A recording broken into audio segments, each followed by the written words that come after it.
Hello everyone, welcome back to the DVD series. My name is Adam, and in today's episode we're going to be talking about buying, selling and collecting DVDs in the current 2025-2026 market.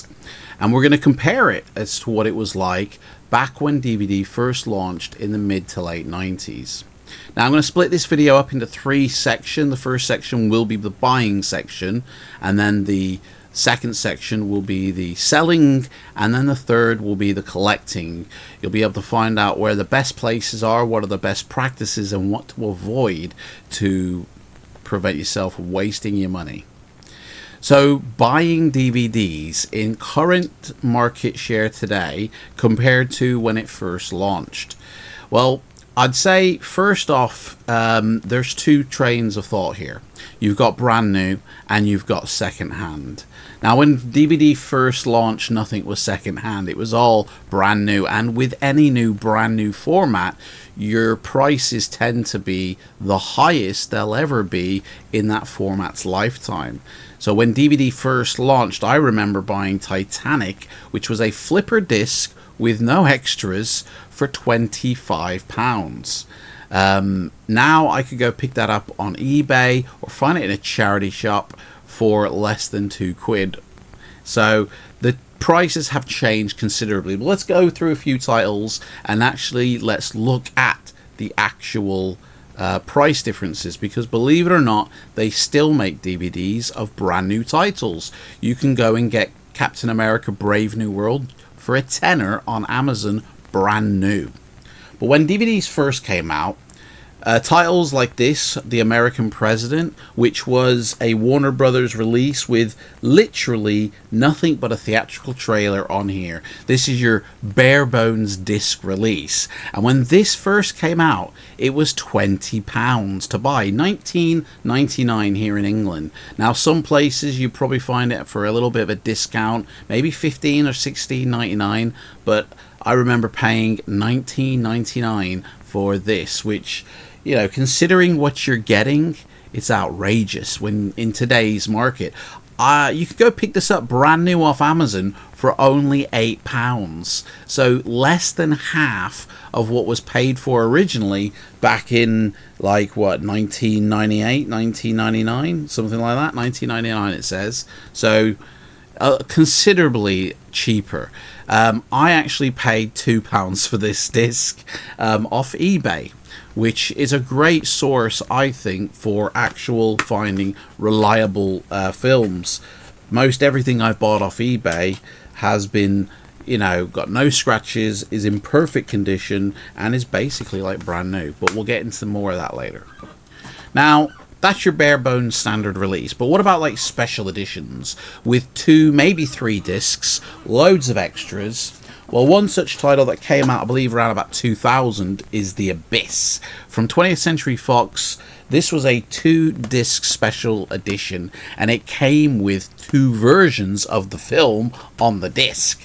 So I paid $29.99 for this back in 2000 when it first came out. You can find this on Amazon, still brand new, for £12. So again, less than half price, brand new still, compared to when it first came out. Now, I didn't go on Amazon and pay £12 myself. I went on eBay again and paid £2.56 for this title. It's between £2 and £3 on eBay, and I gotta say, this version that I got is in immaculate condition. It literally is brand new. But special edition sets, they were ranging anything from £30 to £40. Now, the next step up would be maybe like a box set, X-Files season. I remember them when they first dropped, they were £120 here in the UK for like season 1. You can get that literally for a £10 off Amazon or a £5 off eBay. But I gotta say, the most expensive box set that I've personally seen, maybe you'll be able to point out in the comments that you've seen one more expensive, but this massive box set here of 24, which contains all 8 seasons plus the Redemption, film, is a whopping, when it first launched, $350. So that's roughly about 260 to 270 pounds. Like, wow, that's a lot of money to spend. You know, I believe this came out in the year 2001. So 2001, this dropped $350. Now, you can find this on Amazon for £50. So that is a massive price drop from when it first launched, brand new. You know, Amazon brand new now, £50. That's like, wow. I didn't pay £50 for this. Again, I got this off eBay. It is in a brand new state. The seller basically said that they very rarely watched any of these. Every disc here is in, like, literally, most of them are in an unwatched state, but literally a brand new state for the discs inside. I only paid £16 for this, which, considering the weight, I can't imagine how much profit that person made from the postage. Like, £16 for a $350 set. DVDs buying second hand in today's market is literally next to nothing, and I'm going to go through all the avenues and the ones you don't want to use later on in the video. So DVD first coming out, very expensive, like any new format is. You know, every disc would be brand new. I used to go and get the DVD review magazine and have a look at what titles are coming out in the next, you know, few weeks or a couple of months, and I'd be like, right, I've got my eye on that one, or I've got my eye on this one. And it comes with the prices here for Dante's Peak in the UK, which was nothing like the collector's edition. It says £19.99. £20 for a bare bones version with just the theatrical trailer for Dante's Peak, which, when it came out in America, was laden with extras, and I believe it was between $20 and $30. I think it was $29.99. I can't remember, but yeah, DVDs were very expensive when they first launched. But like any format, as the years went by, like the prices that when they first came out were down to a couple of factors, really. It was down to, one, it's a new format. So the studios are putting in all the money to sort of back this or splash this new format out. They want to recoup their losses that they've put in, so prices will be set at the highest. It's a new format. It's not a tried and tested format that's been out for donkeys. It's a new format, so the production process, the manufacturing, isn't going to be as refined and optimized as they'd like it to be. So costs initially will always be high when a format first launches, but as the years go by, as the format production becomes refined, optimized, they are able to save money and make it better, the cost does come down, especially when people are now investing into that format, buying the product. The cost then also comes down because now they know there's a market share for it, and production materials might become cheaper, the process of manufacturing might be cheaper, and so prices begin to fall. But I think the one reason why DVDs in today's market are so darn cheap compared to when they first released is because there's been two new formats that have come out since then, Blu-ray and 4K. So DVD is like 3 generations ago format. It's cheap as chips right now, you know, for what you'll pay, even still brand new. Second hand, it's even cheaper than that. So we've covered the brand new. Like, where can you go to find brand new DVDs? Well, there's a lot of stores like HMV that are still selling the DVDs physically in store. A lot of supermarkets in Britain will be selling DVDs, and I'm sure around the world there are still a lot of stores that you can find that sell DVDs brand new, sealed, never been opened, and they range between £7 to £12 now. You know, forget the sort of £15 to £25 price tag that when they first came out. You can find them for like £7 to £12, and that's brand new. You know, like, it is such a good market now, or a good time to get into DVD, because the prices are at their lowest, really. Now, that's the brand new market, but what about, like, is there places online brand new that you want to investigate? Amazon, they stock brand new discs. eBay, not so much. That is more of a second-hand market, which we'll get to in a second. But Amazon, all the stores online have their versions, like HMV. There is also a few websites around the world that are sort of regional. DVD Orbit, I believe, is one, or Orbit DVD. There's quite a few. If you just literally do some Google research in your area, you will find either an online retailer or a physical store still stocking brand new releases that you'll be able to go down and purchase and pick up. But what about secondhand? Because basically all the discs that I've been showcasing so far in the series, they've all been secondhand. None of these tiles have been actually brand new. They all have been secondhand. I have purchased a majority, 95% of my DVD purchases come from eBay, because eBay has a massive wealth of DVDs that are as low as 99p. And that includes the postage. It must cost literally just like 50p to send a film with the weight in a little envelope bag. Because there's loads of DVDs for 99p, £1, £2, £3, depending on the rarity of the disc. You'll find, that you might be paying £15 for a second-hand DVD if it's a rare title. eBay, I would say, is the best online resource for used DVDs. The one place where I've had the most trouble that I don't recommend getting used DVDs from is Vinted.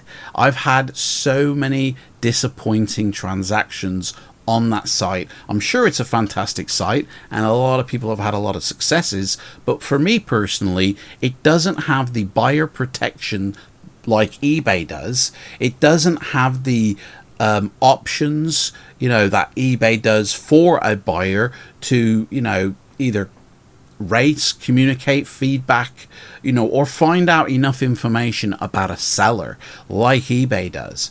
Vinted, I've had so many disappointments, and I've not been able to feed that back to Vinted either. My most recent one was somebody who was selling the Nightmare on Elm Street box set, New Line Cinema, from way back when. It was like 30 quid. That was the cheapest I could find it.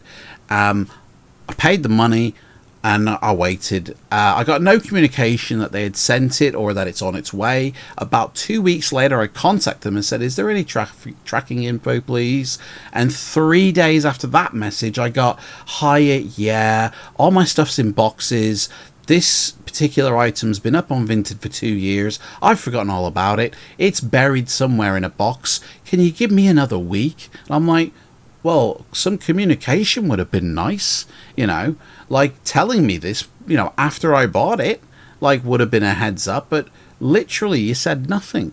You said, yeah, well, as a goodwill gesture, I'll look for it. It's just that I've got a job, I've got not a lot of time, and I've just moved house. I'm thinking, well, is it best to have all this stuff on Vinted if you've A, just moved house, B, all your stuff is in boxes where you don't know where it is? Should you be selling stuff where you haven't got a clue where it is? Yeah, and then they came back and said, I think I will find it, but I think you're being a bit unreasonable.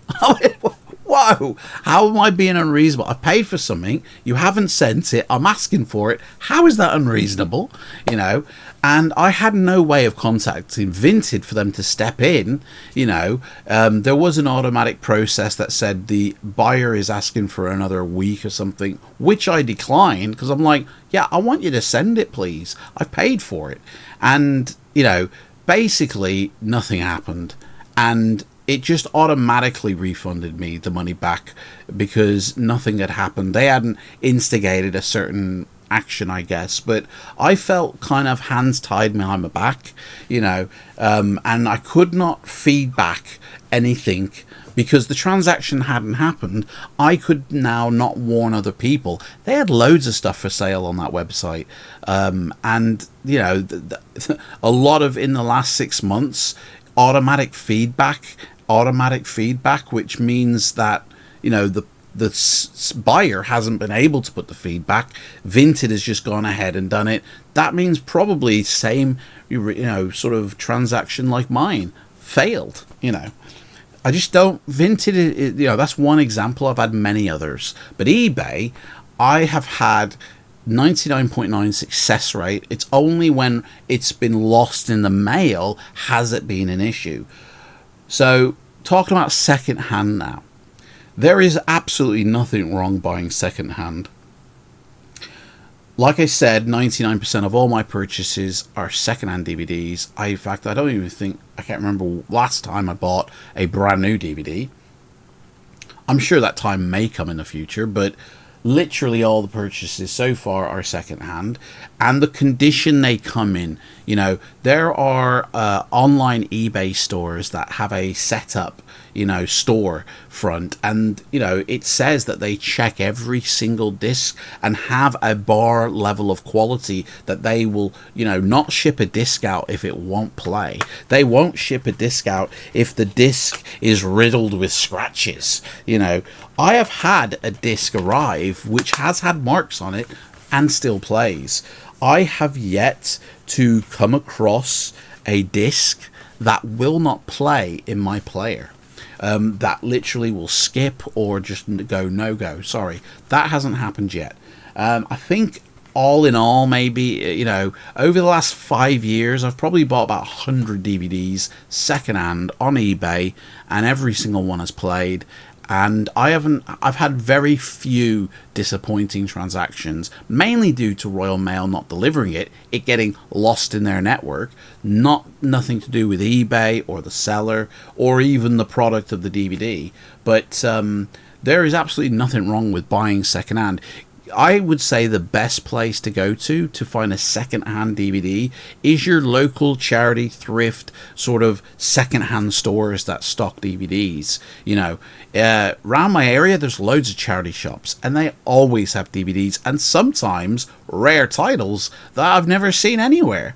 And they're like £1, £2, 5 for £1. You can buy them for pence. I've heard people talking on YouTube saying how they've picked, there's like a bargain bin of 10-cent DVDs, and they'll all be in varying qualities in the charity shops. You do need to check the quality and sort of have a bar set for yourself. If it looks dodgy, just don't buy it. In terms of, is it scratched or the packaging is that damaged, But there's a lot of sellers on eBay that already do that for you, and you can buy with confidence on eBay for DVDs, secondhand.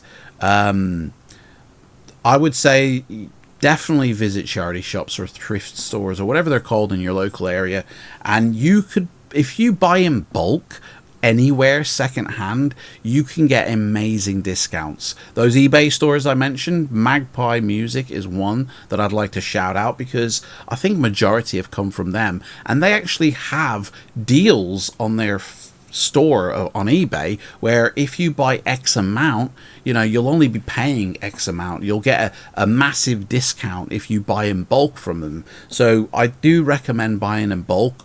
Don't just go after one or two, go after like 10 or 20 because the price comes down. Going into a charity shop and saying, I take these 20 and they might be £1 each, but you might be able to get them for like 50p each because you're buying so many, especially if they've got loads in the back they want to offload to save the storage on the shelf. If you go up and speak to the person behind the counter, invariably in the back, they've got 3 times the amount they aren't showing on the shelves. And again, you can pick from that vault of material and probably get it dead cheap because they need the space. They want to shift these things. And, at the end of the day, DVD is still the #1 best-selling format, but you know, they're probably thinking, well, not many people want to buy these DVDs. It's old format, you know. Everybody wants the 4K and Blu-ray, see? Who wants DVD? Eh? Nah, nobody. We literally want to give them away. That's kind of the mentality of these charity shops. So you can literally get amazing deals, you know, and there's nothing wrong with second-hand DVDs at all, you know. And, you know, a DVD, if you look after it, it will extend on into the future. So I would say buying DVDs, you know, there is a wealth of places that you can go, and the prices are at their lowest they've ever been, you know, for a fraction of what they originally cost. You know, Captain America, Brave New World, you know, or New World Order, or whatever it's called, you know, the 4K release of that is like 25 quid, 30 quid, maybe even 40 quid. I honestly don't know. The Blu-ray is like 20 to 30. But like I said, the DVD is a tenner.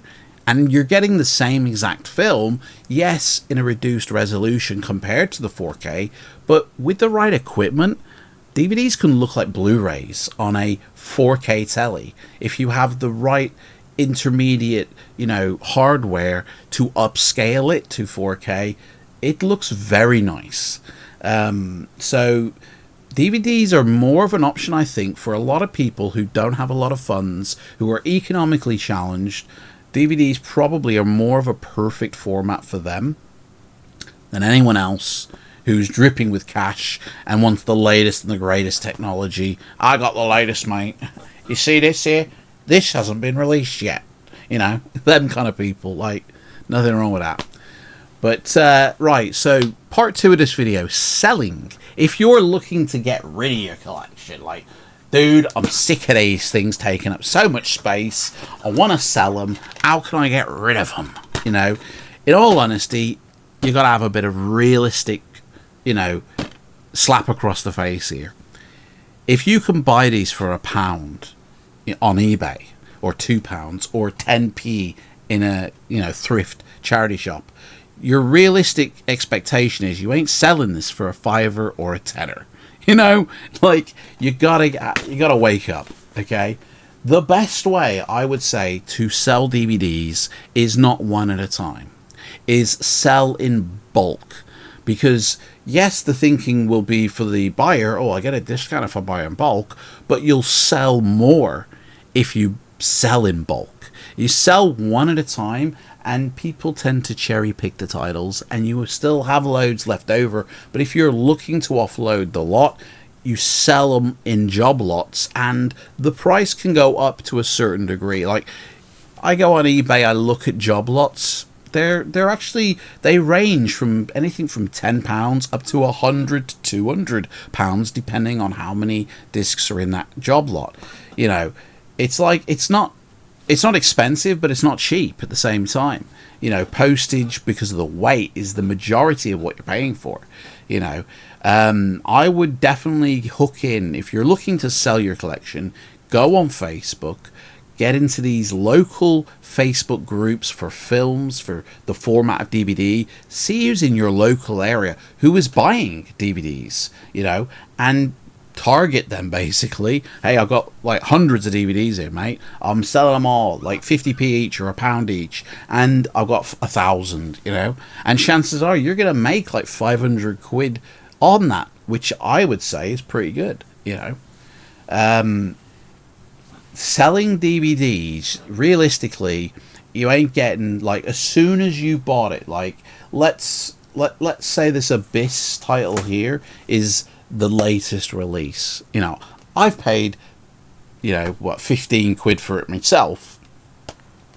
I ain't gonna be able to sell it for even half. Like, 7 quid, forget it. As soon as I've opened the shrink wrap, as soon as I've touched it, it goes down to maximum of selling it of a fiver. Like, it's in immaculate condition, it's brand new, never watched it. The most I can think to sell this for would be £5. Obviously, the Abyss Special Edition, more like £2 or £3. But as soon as you own it, that value just plummets, you know, down to literally nothing. So when it's used, when you've had it for a while and it might be a little bit banged up, like this American President is in good condition on the inside, looks great, fantastic, You know, the disc hasn't got a mark or a scratch on it. Looks bloody brand new. Then you look at the back, and there's a big old tear sticker here. Oh dear. Like, because somebody's put a sticker on there and then ripped it off. Like, I could colour that in so it's less thing, but from a distance, like, you can see it's there, but to be honest, it doesn't actually cover any of the words. I ain't bothered about that, but, you know, that could be a deal breaker for somebody. So that's, if I'm selling that, it's like 50p now, you know. Even if I spent 4 or 5 quid on it, I'd be lucky to get 50p from it. As good a condition it's in. Realistically, DVDs are really not a seller's thing unless you've got volume. Then you can sell them off. You can sell them off one at a time if you think they will all sell, and you will make more money selling individually, but then it's just going to take a lot longer. And if you want the space because you're planning on extending your Blu-ray or 4K, you know, collection, then you need quick sales, and job lots are the way to go. eBay, I gotta say, you know, is the #1 place I go for DVDs. Like, I haven't even visited the local charity shops yet. I don't know what's down there. Mainly though because recently I've been getting tons of these collector's edition, which are all region 1, you know, and so they all come from America.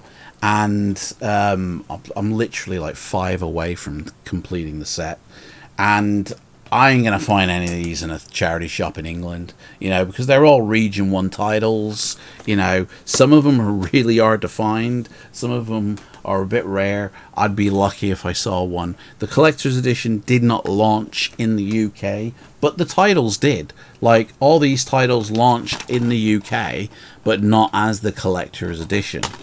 So, same extras though, actually, to be honest. Same exact extras. Literally, I think I am buying it for the gold banner at the top that says Collector's Edition. Anyway, so, yeah.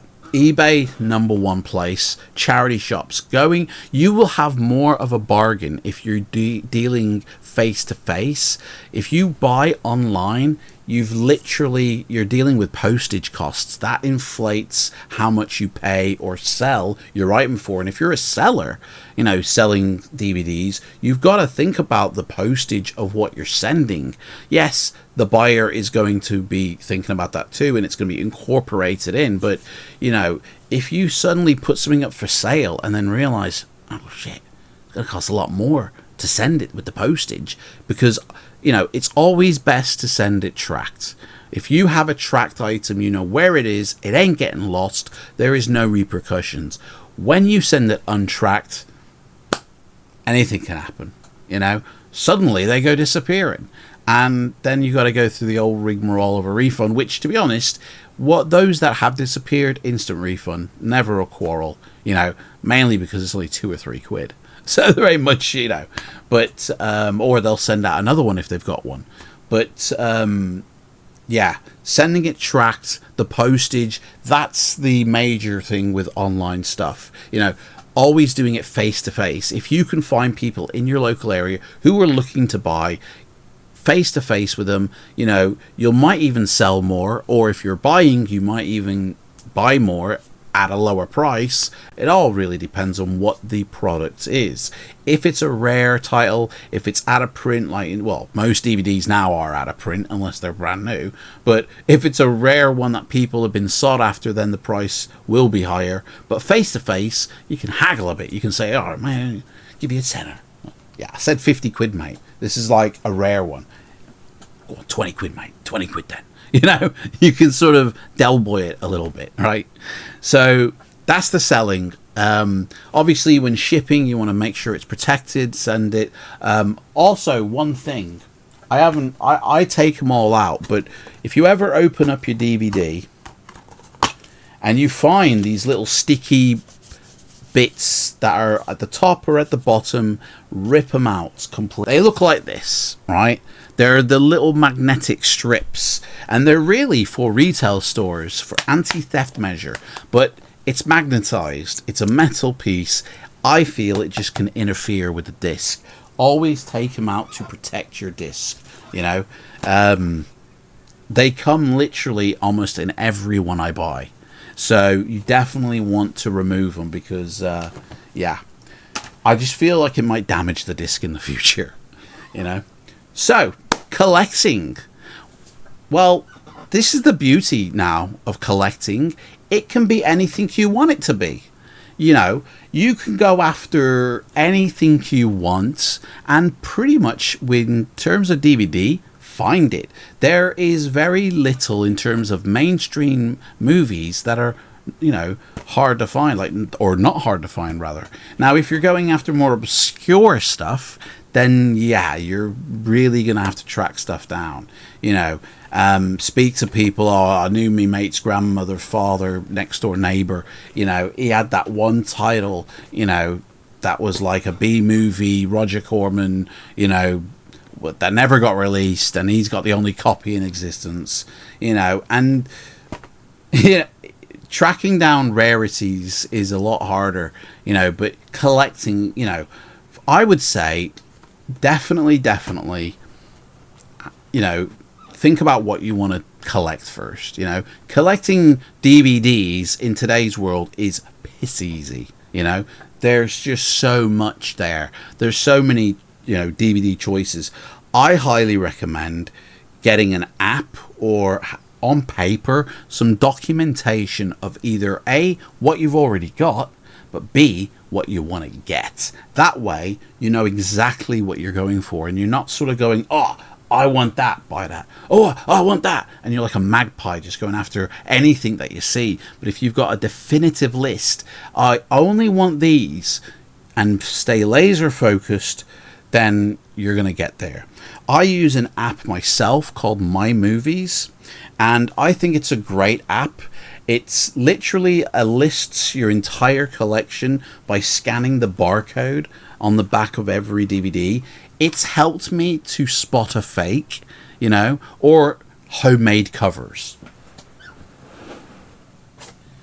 I made these myself, but I was curious as to where the barcode came from. The Back to the Future trilogy. Now, it's from Universal. I don't know why it isn't a part of the collector's edition, and I always thought it should be, you know. So I made my own little collector's edition covers, complete with the back art, you know, and a barcode, obviously. But these aren't the Back to the Future barcodes. If I was to scan the barcode on the back of this using my app, it actually states that the film is Jurassic Park 3, you know. So yeah, we don't want to add that title, mate. So I made these covers, like they have the Blu-rays inside of them, you know. That's why they're in HD DVD cases. I obviously made these a long time ago, but yeah, you know, these apps here help you to spot a fake, you know, or titles that may not be in the mainstream, like this Erin Brockovich. This is from Japan. It's a legit DVD. It's not a fake or a bootleg or anything, but the app didn't know about it, and I've never seen this. I found this, I think £11 paid for this. It came from Japan, and it is legitly a part of the collector's edition, but the American region version isn't. Same extras, exact same quality, you know.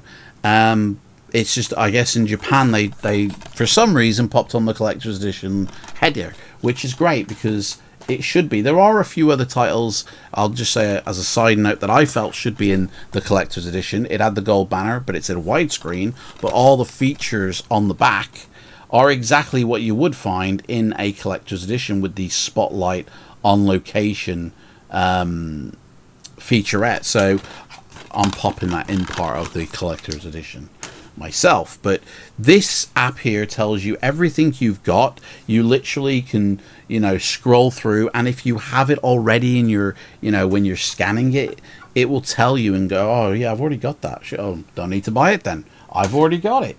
It's a great app. It's 99p a month. Now you might think I'm not paying. There are free ones, but they don't have as much cool stuff as this. Like, there is a statistics mode on this, and like you have so many options of statistics, genres. I click genres, and I've got 186 action films. Wow. And 161 drama films. I would have thought comedy would be my first go-to. The least is 47, and that is mystery, which is a genre I actually quite like, believe it or not. That's weird. So this tells you about your filmage pickage, you know, disc formats. I got 184 DVDs, 79 4Ks. Whoa, I didn't think I had that many. I've got 217 Blu-rays, 1 HD DVD, which is King Kong. But in all honesty, that's just half of my collection because the other half is in storage. I've yet to scan it in. Categories.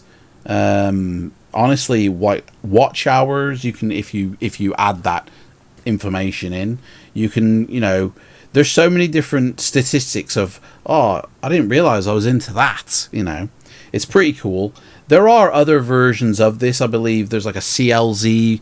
That's a free one. I believe there is another one that's like $1.99 a month. That's a paid one that has a few more features, but they're all pretty much the same. I highly recommend, if you're wanting to get a collection, you need to know what you've got to prevent yourself from double buying. So I highly recommend getting either an app or a spreadsheet or just pen and paper, you know, old school, and write down what you've got and remember it, you know, and that'll prevent you from double buying.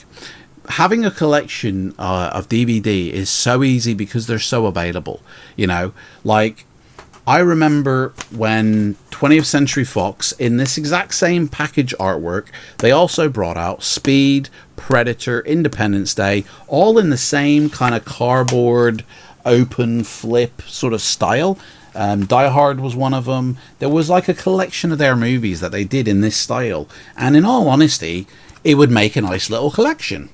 And one day maybe I will own them all, but they're all, like, obviously I bought PAL versions. I'm not a big PAL version lover because the BBFC likes to chop, thinking there's some sort of, you know, rice shop, you know, too fond wooing it. Like, you know, I don't like cut versions of films. I like the complete, uncut, you know, unrated, whatever, you know, version the director intended. I want to see that. I don't want BBC FC bullshitters just chopping out scenes because, you know, they got a little upset over, you know, like, especially with this film, like, it's the UK version. I do have this on, actually, no, I don't have it on Blu-ray. What am I saying?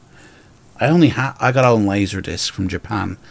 I'm going to have to get the American version of this because the rat scene won't be in this because the BBFC will have chopped it, you know, compared to the American version. So, yeah, I'm going to have to source the American version of this. But collecting, yeah. Oh, sorry. You know, there's a lot of 20th Century Fox, like the Universal Pictures Collector's Edition, like... There's like an awards edition from DreamWorks. There's the Signature Collection on Laserdisc. There's all these different sets that every studio kind of brought out, which was like the cream of their crop. And, you know, I think it'd be pretty cool to have a little, you know, stash of them all. Collecting is such an easy one. eBay is the main go-to. Charity shops, you know, or online reputable websites that will do to your region. Definitely. I can't think of anything for collecting, you know, apart from before you buy it, open up and check the disc. Make sure there's no scratches on it, if you can physically do that. But that's about it for buying, selling, and collecting. If you feel like there's anything I've missed, pop it down. I don't know why I did it like that. Pop it down in the comments below. Let me know, are you a buyer? Are you a seller? Are you a... Well, if you're a buyer, you're probably a collector. But do you have... How many DVDs have you got? Let me know in the comments below. Thank you for watching. And if you go in the description box down below, there are links to other videos in the series. I'll see you in the next one. I need to go get a drink of water because I don't know why. See ya.